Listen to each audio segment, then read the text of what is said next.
আমাদের টাকা পাকিস্তান নিয়ে যায়, আমরা পাই না। ওদের চালের দাম কম, আমাদের চালের দাম বেশি। আমাদের এখানে কাগজ উৎপাদন হয় কর্ণফুলী মিলে, সেই কাগজ পাকিস্তানিরা কম দামে পায়, আমি বেশি দামে পাই। এই সমস্ত কিন্তু সেই সময় আমাদের আন্দোলনের স্লোগান ছিল। কিন্তু স্বাধীনতার পরে আমরা তো এই জন্য দেশটা স্বাধীন করলাম। স্বাধীনতার পরে সেই ক্রান্তিকাল তো কাটলো না।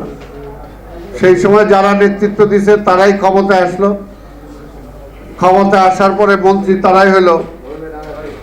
কিন্তু তারপর ক্রান্তিকাল আর কাটে না, বরঞ্চ আমরা যারা যুদ্ধ করে দেশ স্বাধীন করলাম, যারা ক্ষমতায় জোর করে বসলো তারা হয়ে গেল মুক্তিযুদ্ধের পক্ষে, তারা হলো দেশপ্রেমিক, আর আমরা হয়ে গেলাম দেশদ্রোহী। এই দেশদ্রোহিতার সংখ্যাও আজকে মিটছে না।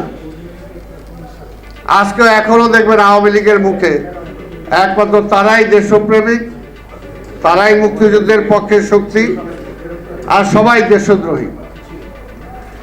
এইটার জন্য আজকে একটা জিনিস আপনাকে বুঝতে হবে। এখানে শামসুজ্জামান দুদু দিয়ে একটা কথা বলেছেন, এর আগেও আমি একটা জায়গায় বলেছি যে আজকে সবচেয়ে বড় যে জিনিসটা আমরা বলি, এখানে কথা বলি, যেমনি দেখেন আজকে ইসরায়েল, এই সরকার হলো কমপ্লিটলি ইসরায়েলের পক্ষের একটা সরকার, বাংলাদেশের সরকার।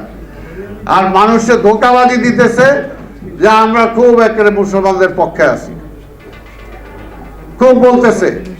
যদি থাকতো তাহলে ইসরায়েলের প্লেন বাংলাদেশে আসলো কিভাবে? কোনো প্রতিবাদ হয়েছে বা তাকে নামতে দিল কেন? পাসপোর্ট থেকে কিভাবে? ইসরায়েলে তো যাওয়ার বা ইসরায়েলের ভিসা নেওয়ার তো কোনো সুযোগ ছিল না, তাহলে এই সরকার করলো কেন? অর্থাৎ এটা হলো আওয়ামী লীগের মুখে বলে শেখ ফরিদ আর বগলে ইট। এইটার জন্য বলি যে আজকে যেমনি ভাবে সারা মুসলিম না হোক, অত মধ্যপ্রাচ্যের মুসলমান এক হয়ে গেলে আবার ইসরায়েল থাকে নাকি? ইসরায়েল দেশটাই তো থাকতে পারে না।